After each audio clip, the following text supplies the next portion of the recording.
함께 나누겠습니다. 바울의 여정에서 바울이 유대인들에게 미움을 받고 박해를 받는데 그 과정이 참 억울해 보입니다.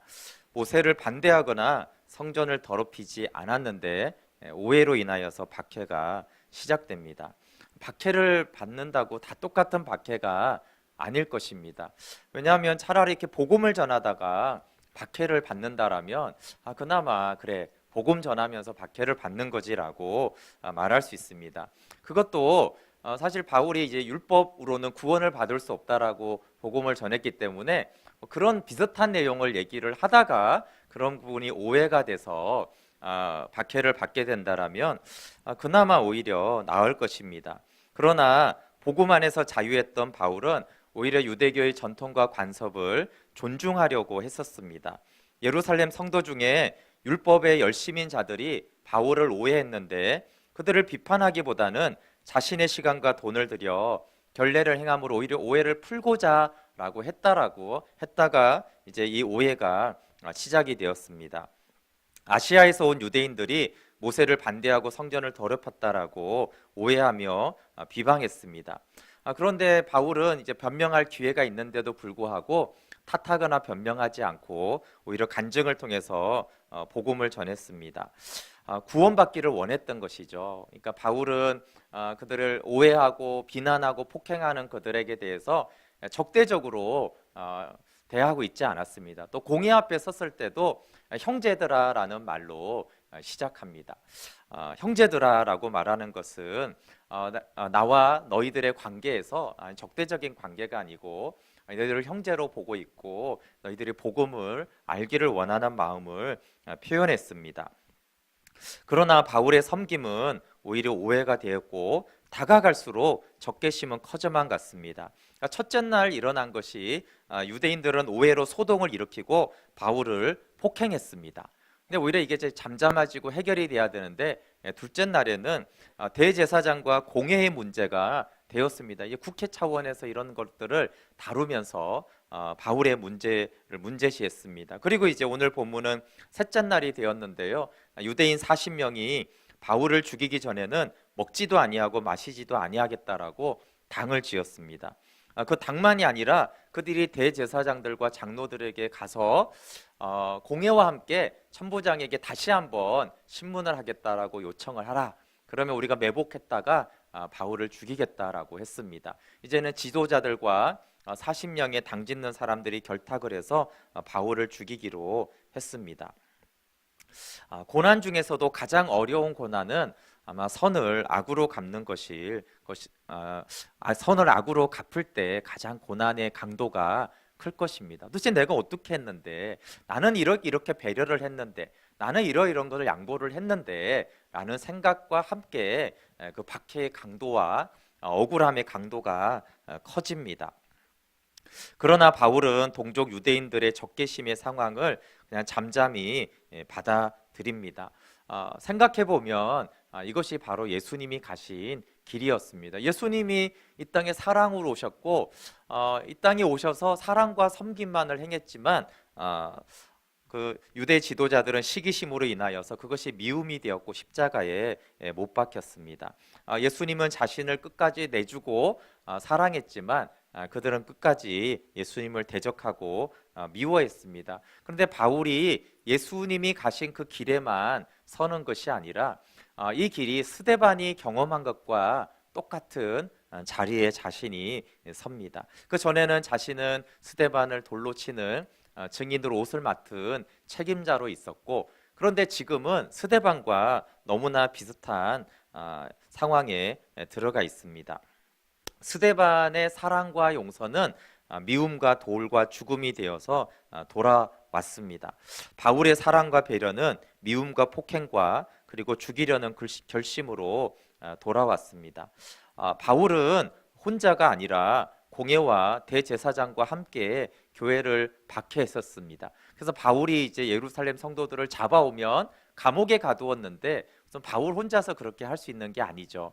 공회가 잡아 가두는 일들을 같이 했습니다. 또 바울은 대제사장에게 성도들을 결박할 공문을 받아서 다메섹으로 갔습니다. 이게 바울은 사실 공권력과 공회와 같이 교회를 핍박했었는데, 그런데 이제는 대제사장과 장로와 함께 40명이 당을 지어 바울을 죽이려고 합니다.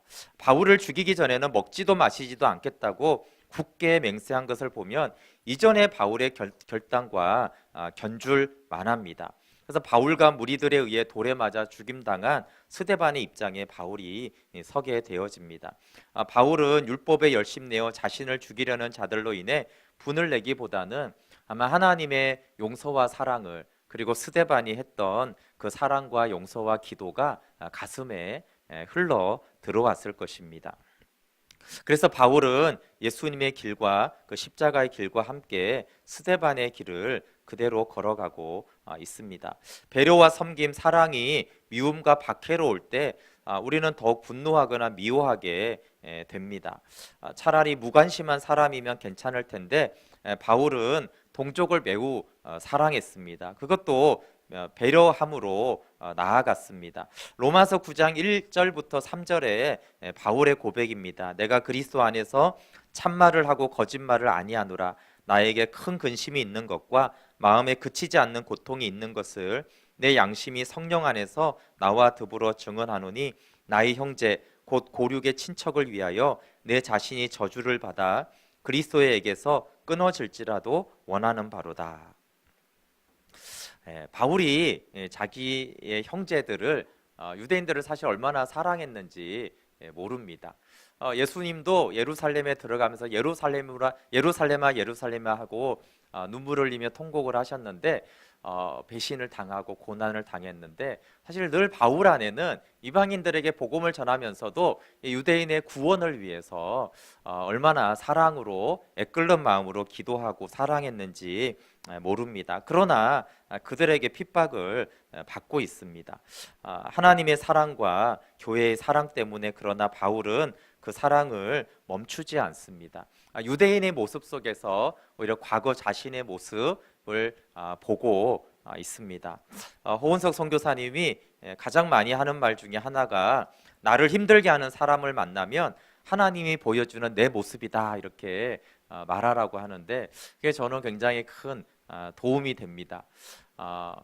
힘든 사람을 만나면, 어려운 사람을 만나면 내 모습을 하나님이 보여주는 것이구나, 그렇게 보면 되는 것이죠. 바울이 정말 그랬습니다.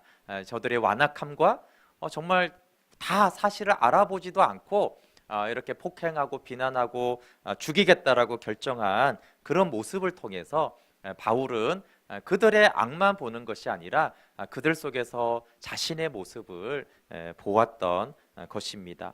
그래서 그 잘못한 그 사람은 분명히 잘못했지만 그 사람을 잘못을 들춰내서 탓하기보다는 그 모습이 내 모습이기 때문에 오히려 하나님께 회개할 수가 있고, 그런 나를 용납하신 하나님의 사랑을 마음에 새길 수가 있습니다. 그럼 바울이 회심한 후에 가장 후회한 것은 교회를 잔멸하고 성도들을 죽인 일일 것입니다. 악을 행해도 이렇게 되돌이킬 수가 있는 것이 있고 되돌이킬 수 없는 것이 있잖아요. 만약에 어떤 도둑질을 했다거나 뭐 이렇게 욕을 했다거나 저주를 했다거나 이런 거면 돈은 이렇게 변상을 하면 되는 것이고, 상처를 줬다면 사과를 하고 용서를 구하면 되는 것인데, 교회를 잔해한 그 수준이 바울이 되돌이킬 수가 없는 일이었습니다. 죽은 자도 있었기 때문입니다. 회개는 하지만 회복시킬 수 없는 죄, 만회할 수 없는 죄로 아마 바울의 가슴 속에는 그것이 항상 남아 있었을 것입니다. 회개는 회개고 다시 되돌이킬 수 없었던 그 상황과 그 현실은 바울에게 큰 아픔일 것입니다. 그런데 하나님은 바울이 이렇게 교회를 핍박하고 예수님을 받게 한 것조차도 하나님 안에서는 합력하여 선을 이루어가고 계십니다. 바울은 자신을 죽이려는 자들에게서 자신의 모습을 보며 계속해서 동족을 품고 기도합니다. 자신이 원수 되었을 때 사랑받았음을 알았으며 원수를 사랑할 수 있게 되었습니다. 바울의 회개와 사랑이 하나님의 교회를 세우고 수많은 영혼들을 세우는 통로가 되었습니다. 바울이 이렇게 교회를 잔해하고 성도들을 죽이는 데까지 이끌었던 것들이 끝까지 되돌이킬 수 없는 후회가 되었지만 하나님은 그것으로 인하여서 더욱더 많은 영혼들을 세워갔습니다.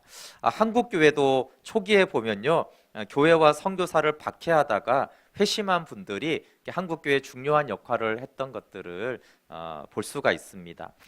토마스의 목을 벤 박충건이라는 병사는 물론 병사의 의무를 다해서 토마스 선교사를 죽였다라고도 볼 수 있지만 어쨌든 환하게 웃는 그 선교사를 목을 베었습니다. 근데 토마스가 순교하면서 건네준 성경을 읽고 박충건은 회심하고 귀한 교회 일꾼이 되었습니다. 또 한국에 최초의 7명의 목사가 탄생할 때 그 중에 한 명이면서 제주도 선교사였던 이기풍 목사가 그랬습니다. 이기풍 목사가 평양에서 마펫 선교사에게 평소에도 엄청 괴롭혔는데 이렇게 돌을 던져서 이렇게 턱에 이렇게 맞아가지고 이렇게 피를 막 흘렸습니다. 그리고 막 예배당을 막 건축할 때는 무리들을 막 몰고 가가지고 건축 중이던 예배당을 다 허물어 버리기도 하고 그렇게 교회와 선교사를 많이 괴롭혔습니다. 그런데 이 마페 선교사는 이렇게 돌에 맞고 핍박을 받으면서도 이기풍이 했다라고 말하지 않고 그를 감싸고 또 그가 이제 감옥에 가 있으면 예배당을 허물어서 감옥에 간 거를 오히려 방면해 달라고 풀어 달라고 이렇게 요청하고 끝까지 사랑을 베풀고 이기풍을 도와주었습니다. 근데 이기풍이 이제 결국은 이 선교사의 사랑에 감화가 된 일이 있었고요. 또 한 가지는 그 즈음에 이기풍이 이제 꿈에 주님이 이렇게 친히 나타나는 꿈을 꾸는데 그 전에는 예수님에 대한 얘기를 듣지도 않았기 때문에 예수님이 어떻게 생겼는지 성경이 어떤지 전혀 모를 때 꿈에 이렇게 예수님이 가시관을 쓰고 나타나셔서 기풍아 기풍아 왜 나를 핍박하느냐 너는 나의 증인이 될 사람이다 라고 했습니다. 이 선교사님의 그 사랑에 원수를 이렇게 사랑으로 갚는 것에 깊은 감화를 받았을 때 또 자기가 물어봤을 때 이 머리에 가시관을 쓰신 분이 예수님임을 알고 회심을 하게 되어집니다. 바울하고 굉장히 회심하는 과정이 아주 비슷합니다. 바울만큼 사람을 죽이지는 않았지만 굉장히 선교사님과 교회를 박해하다가 또 이렇게 환상 중에 왜 나를 핍박하느냐 예수님이 이런 말씀을 듣고 이기풍 나중에 이제 목사님이 되죠. 그래서 그가 목사 안수를 받고 가장 힘든 제주도 선교에 나섭니다. 이렇게 한국은 이렇게 미국에서 또 영국에서 온 선교사님이 복음화했지만 어떻게 보면 제주도는 우리나라에 속하지만 그 당시에 거의 이국 땅처럼 같은 곳이었거든요. 근데 사실 거기에는 한국 사람이 가서 선교를 했다는 것이 또 큰 의미가 있습니다. 선교사님들이 그곳까지는 여력도 안 됐지만 더 위험한 곳이기 때문에 들어갈 엄두를 내지 못했던 제주도의 복음화가 이규풍 목사님으로 인하여서 일어납니다. 그런데 온갖 고난을 받으면서도 선교에 계속 힘썼던 이기풍 목사님이 한 번은 영육이 완전히 다 소진이 되어가지고 평양에 이렇게 마페 선교사님에게 편지를 써서 저를 좀 철수하고 싶다고 철수할 수 있게 해달라고 편지를 보냈는데 마페 선교사님의 답이 이렇게 왔다고 합니다. 이기풍 목사 편지는 잘 받았소이다. 그런데 당신이 내 턱을 때린 흉터가 아직도 아물지 않고 있으니 이 흉터가 아물 때까지는 분투 노력하시오. 네, 그래서 철수를 못하고 이 편지를 받고 이기풍 목사님이 엎드려 대성통곡을 했다고 그래요. 그러니까 이제 과거를 생각난 거죠. 이렇게 막 돌 던져서 핍박하고 이유도 없이 그렇게 예수님을 미워하고 선교사님을 미워하고 뭐 잘못한 것도 없는데 그렇게 싫어가지고 그런 나를 하나님이 복음을 전하는 자로 세워줬다라는 그 은혜를 다시 회복하고는 성령 충만한 가운데 기쁨이 흘러 넘쳐서 다시는 좌절하지 않고 영혼을 구원하기 위해 목숨을 걸고 영적 투쟁을 했습니다. 제주도만이 아니라 순천이나 여러 곳에서 섬겼고 또 신사참배에서 옥고를 치러다가 순교를 하시기까지 한 번도 뒤로 물러서지 않는 믿음의 여정을 순교의 자리까지 이규프 목사님이 갔습니다. 선교사를 박해하고 예수님을 박해한 것이 합력하여 선을 이루어서 제주도 선교만이 아니라 한국 교회의 기초를 놓는 귀한 순교자의 길을 이기프 목사님이 갔습니다. 정말 이것도 선이 될까 하는 그런 것들을 바울에게도 또 이기프 목사님에게도 하나님은 선이 되게 하셨습니다. 우리가 죄 지은 것이, 내가 실패한 것이, 내가 교만한 것이 선이 될 수 있는가라고 했을 때 하나님을 사랑하는 자, 곧 그 뜻대로 부르심을 입은 자들에게는 모든 것을 합력하여 선을 이룹니다. 또 로마서 5장 20절 21절에도 율법이 들어온 것은 범죄를 더하게 하려 함이라 그러나 죄가 더한 곳에 은혜가 더욱 넘쳤나니 이는 죄가 사망 안에서 왕노릇한 것 같이 은혜도 또한 의로 말미암아 왕노릇하여 우리 주 예수 그리스도로 말미암아 영생에 이르게 하려 함이라. 하나님은 나의 죄가 어떻게 선이 될 수 있습니까? 그런데 그 죄가 은혜가 되고 그 은혜는 영생에 이르는 통로가 된다라고 말씀하십니다. 사도 바울과 이기품 목사님을 제가 보면서 참 닮았다 이런 생각이 들었습니다. 그러면서 좀 엉뚱한 생각을 해봤는데 나도 깡패였으면 어땠을까 이런 생각을 해봤어요. 여러분, 우리가 과거에 깡패였으면 예수님 믿고 좀 더 다르게 믿었을지도 모르지 않습니까? 죽음을 이기는 믿음으로 나가는 사람들은 죽음과 아주 가까운 삶을 살거나 죄에 깊이 빠졌던 사람들이 참 많더라고요. 지난주에 소개했던 문중경 전도사님도 정말 너무 허탄하고 아픈 세월 속에서 죽고 싶은 세월을 수없이 보냈는데 원래는 시아버지 때문에 죽지를 못하다가 하여튼 그 이후에 살 이유가 너무너무 없어서 자살을 했다가 예수님을 믿었습니다. 그때 그분이 그렇게 나는 그날 2번 살았지 이렇게 말해요. 내 육신이 살았고 예수님을 만나서 내 영혼이 살았지. 그래서 그 자살한 날로 나는 죽었다라고 여기면서 한평생을 살면서 순교까지 걸어갔습니다. 또 그 허운서 선교사님도 새어머니와 같이 살면서 아주 너무 고생을 많이 하고 인생이 너무 허무해서 옛날 죽고 싶은 소원을 가지다가 살다가 예수님을 만나고 살아야 할 이유가 생겨서 늘 철야와 금식으로 이렇게 삶을 살았습니다. 또 그 박보영 목사님이라는 분도 보면 39세까지 하나님이 없다며 구체적으로 말하지 않지만 하여튼 죄를 너무 많이 짓고 살아서 너무너무 죽기에 합당하다고. 그래서 예수님 만나고 나서는 하나님 왜 저 같은 놈을 안 죽이셨냐고, 하나님 살아계시면 나 같은 놈은 벌써 죽였어야 되는데 왜 안 죽이셨냐라고 하면서 통곡을 하고 좁은 길을 가기로 했습니다. 또 김익두 목사님이라는 분도 깡패 노릇하다가 주님을 만나고 그날 김익두는 죽었다고 부고장을 이렇게 사람들에게 다 돌렸습니다. 김익두 목사를 어느 날 이유 없이 때리던 한 깡패가 있었습니다. 그때 이제 다 맞고 다 때렸어. 그러니까 그래 다 때렸다. 그랬더니 김익두 목사님이 내가 예수 믿고 복은 당신이 받았어. 그런 말 하니까 뭔 소리야? 그러니까 내가 김익두요. 그러니까 그 사람이 사시나무 틀듯이 워낙 유명해가지고 떨었더니 이전에 김익두는 죽었으니까 복 받은 줄 아시오. 그렇게 얘기를 했다라고 합니다. 나는 우리가 이런 결정적인 회심을 못하는 이유가 이분들처럼 이렇게 좀 특이한 삶을 깊이 죄를 짓거나 박해를 하거나 파란만장을 못 살아서 고만고만한가라는 생각도 좀 해보았습니다.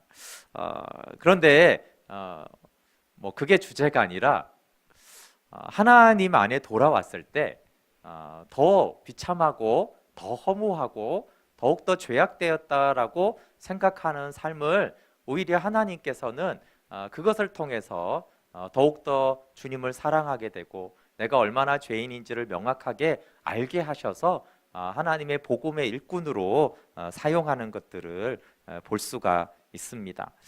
여러분, 우리는 그냥 바울을 객관적으로 보지만 바울이 자신의 입장에서 자기가 교회를 잔해하고 성도들을 감옥에 가두고 때로는 죽인 그 일이 이것만은 어떻게 선이 될 수 있겠는가라고 그렇게 분명히 생각하지 않았겠습니까?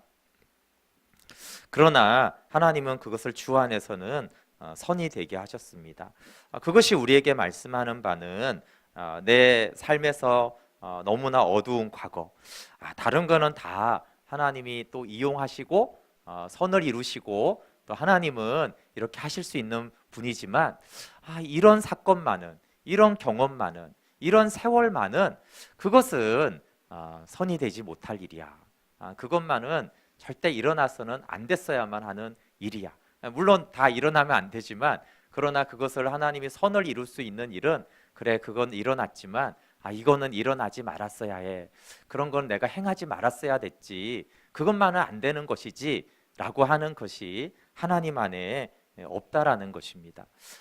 바울의 인생에 이것만은 아니지라고 하는 것을 하나님이 계속 사용하고 있는 것을 볼 수가 있습니다. 특별히 이방인에게 복음을 전할 때보다 이 예루살렘에서 당하는 이 고난을 통해서 특별히 바울은 이 교회를 잔해하고 자신이 핍박했던 그 상황과 동일한 입장으로 들어가면서 그 안에서 하나님의 사랑, 또 자신을 용납했던 교회, 그 교회 안에는 여러분 그 바울이 핍박했던 그 성도의 가족들이 있었을 거예요.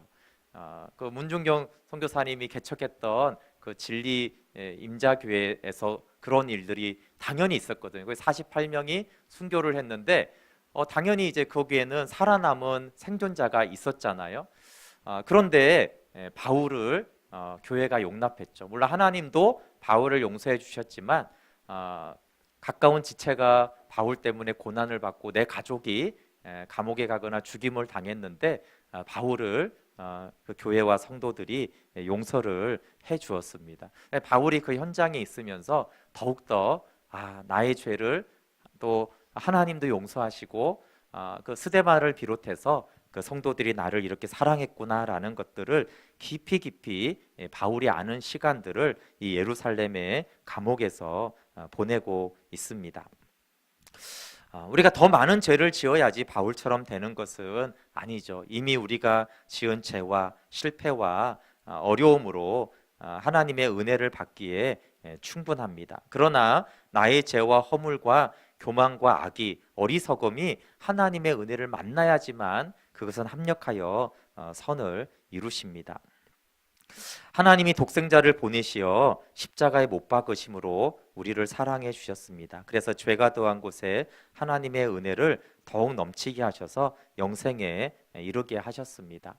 하나님의 그 사랑 안에 머물 때 바울이 받는 이 고난, 나의 배려와 섬김이 오히려 미움과 보복이 되어서 나에게 돌아오고 있다라는 이 사실, 이 억울함을 넉넉히 수용하게 합니다. 바울이 자신의 죄됨과 하나님의 은혜를 알지 못했다라면 이 답답한 상황을 어떻게 견딜 수가 있겠습니까? 그러나 이 답답함이 하나님의 은혜와 자신의 죄를 돌아볼 때 오히려 하나님의 사랑을 확인하고 교회의 사랑, 그 스데반의 사랑을 확인하는 은혜의 시간으로 바울이 바꿨을 것입니다. 그래서 나의 죄가 하나님을 어떻게 반역했는지를 돌아보고 그런 나를 하나님이 어떻게 사랑했는지, 그 사랑 안에서 나의 섬김이 때론 미움과 오해가 된 그 일들을 우리가 바라보기를 원합니다. 우리는 그릇이 되고 주님의 사랑이 담기면 그 모든 일은 합력하여 선을 이룹니다. 3월에는 이제 봄이잖아요. 아마 이 새싹이 아마 돋아날 것입니다. 근데 새싹이 돋아나기 위해서는 기본적으로 땅과 씨앗이 있으면 되잖아요. 그런데 사람들은 거름이라는 것을 사용을 합니다. 이 동네 좀 촌동네라서 거름 냄새가 이제 봄이 되면 많이 나거든요. 땅과 씨앗이면 충분한데 냄새 나는 거름이 자라는데 의외로 참 도움이 크게 됩니다. 사실 하나님의 은혜와 본질상 우리가 죄인이기 때문에 그 두 가지만으로도 하나님의 은혜는 충분하고 또 하나님이 죄인을 사랑한 또 그 사랑과 구원은 그 자체로 사실 충분하거든요. 그런데 우리의 이 죄가 교만이 이 냄새나는 거름과 같은 것이 사실은 냄새나고 지저분한 것인데 하나님은 그 거름을 생명을 싹 틔우는데 또 열매를 맺는데 귀한 도구와 통로를 사용하듯이 하나님 내가 참 그 거름과 같은 냄새나는 배설물과 같은 그런 시간이었습니다. 그런 사건이었습니다 하는 것을 하나님은 오히려 예수님의 생명이 우리 안에 자라고 우리가 예수님의 생명으로 살아가는데 거름으로 사용하게 하십니다. 거름이 생명을 키우는데 사용되지 않고 그냥 방치된다라면 그저 더러운 냄새나는 볼품없는 것에 불과하지만 그것이 사용이 되어질 때는 생명이 자라고 열매가 맺는데 도움이 됩니다. 우리가 주 안에 있을 때 거름과 같은 우리 안에 또 있는 그 시간들과 우리 안에 있는 것들이 그 후회가 그 아픔이 그 죄가 합력하여 선을 이룹니다. 다시 한번 우리가 주님의 은혜가 필요한 자임을 알고 엎드리기를 기도합니다. 특별히 내가 억울할 때 내가 힘들 때 하나님은 오히려 그 아픔의 시간들을 떠올리면서 그 시간이 하나님의 은혜를 확인할 시간입니다. 네, 말씀을 마치겠습니다. 제가 이 묵상을 하면서 바울의 입장에서 사건적으로는 가장 은혜가 안 되고 무의미한 시간을 보내는 것이 이 예루살렘에서부터 가이사라 감옥까지 약 2년 가까이 긴 세월을 보내더라고요. 그런데 그 시간이 무익하지 않고 또 바울에게는 특별히 자기가 교회를 잔해했던 그 시간들을 하나님이 되돌아보고 은혜로 다시 세워주셨던 그렇게 하나님 안에 새로운 은혜와 사랑을 경험하는 시간으로 바울이 보내고 있구나라는 묵상이 되었습니다. 그래서 우리의 삶에 무의미하고 후회되는 그 시간들, 도대체 이 시간들은 무슨 의미가 있을까? 왜 아무 일도 일어나지 않을까라는 그 시간을 통해서 하나님이 우리에게 하시는 메시지와 말씀이 있을 것입니다. 예수님을 박해한 것조차 하나님이 선이 되게 하심을 감사함으로 주 앞에 서는 이 3월 한 달이 되기를 바랍니다. 네, 축도하고